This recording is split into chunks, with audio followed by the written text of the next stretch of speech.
الرحيم. اللهم صل على النبي. انا معايا فراخ مغسوله كويس ومنقوعه ومشطفه زي الفل. هنعمل ايه دلوقتي؟ معايا هعمل طاجن فراخ بالقلقاس. اول حاجه اعملها نحط قطع الفراخ.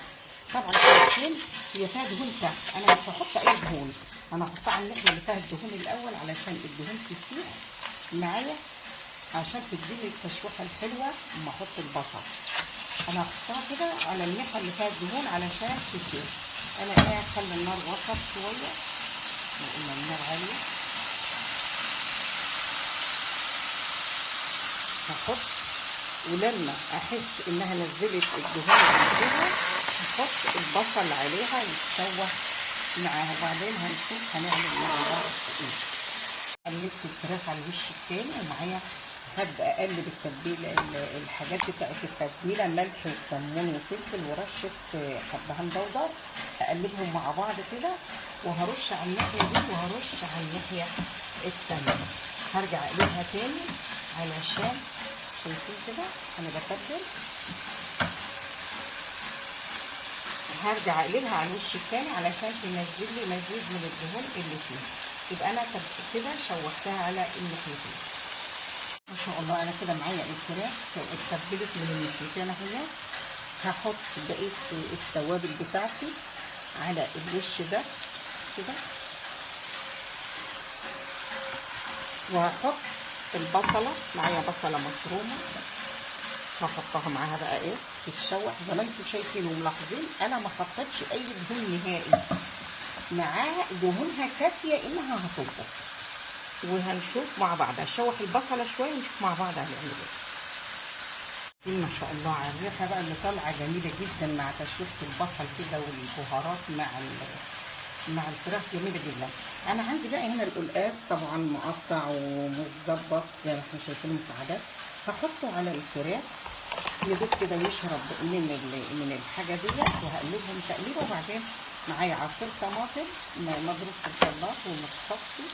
انا دلوقتي بعمل طاجن فراخ بالقلقاس او قلقاس بالفراخ، اي حاجه، هما الاثنين كده كده راجعين لبعض.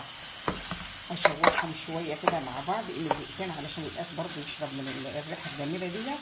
وبعدين هحط الطماطم. انا بقى ان شاء الله في الاخر خالص هعمل له طشه مع الكزبره والخضره.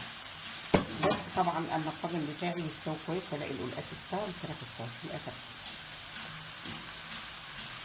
القلقاس مع البصل مع الفراخ كله اتشوح مع البهارات. هحط الطماطم، طبعا الطماطم مضروبه ومتصفيه كويس، ولو فيه معلقه معجون اللي هي صلصه يعني ممكن نحط. انا هسيبه على البوتاجاز من فوق لحد ما يغلي عشان ما ياخدش وقت في الفرن. وانا ولعت الفرن يسخن. على ما الفرن يسخن هيكون الصينيه او الطاجن بتاعي غلى، هقوم حطاه جوه الفرن ونشوف مع بعض ان شاء الله. الطاجن بتاعي بيغلي والفرن سخن، همسكه بقى دلوقتي هنقله وادخله جوه الفرن على ما يكمل سوا خالص. نشوف هنعمل الطشه ازاي مع بعض. الطاجن الفراخ استوت والقلقاس استوى، هنشوف مع بعض. شايفين استوى خالص اهوت القلقاس، والفراخ برضو شايفين اهي استوت خالص اهي. كل اللي هعمله دلوقتي هعمل الطشه وهحطه ياخد لون في الفرن. انا معايا معلقه ثوم ومعايا طاسه فيها معلقتين زيت. هشوح الثوم لما يصفر، وبعدين هحط كزبره ناشفه. الله، ريحته الجميله بدات تطلع زي ما احنا شايفين كده.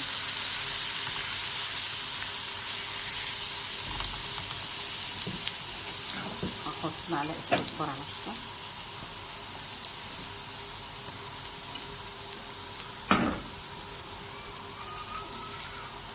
الله، ريحه جميله جميله جدا، ريحه الثوم مع الكزبره، طشه لسه جميله قوي قوي. هحط بقى الخضره لحد ما تخرج العصاره الجميله اللي فيها. سايبه شويه بس الخضره دي شبت وبقدونس وكزبره، ابقى ارصهم على الوش بتاع الصينيه.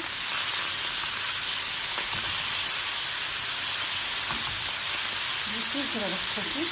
خر الميه اللي فاتت تدي ريحه جميله جدا. واقوم حطاها على الصينيه واقلبها واحطها بقى في الفرن تاخد وش. هي كل حاجه مستويه. نشوف مع بعض. انا دلوقتي انا هحطها على الصينيه واقلبها بالمنظر ده كده. شيل شويه دول.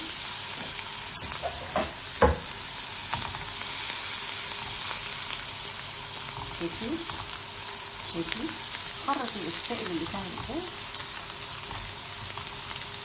شكرا كده كفايه قوي.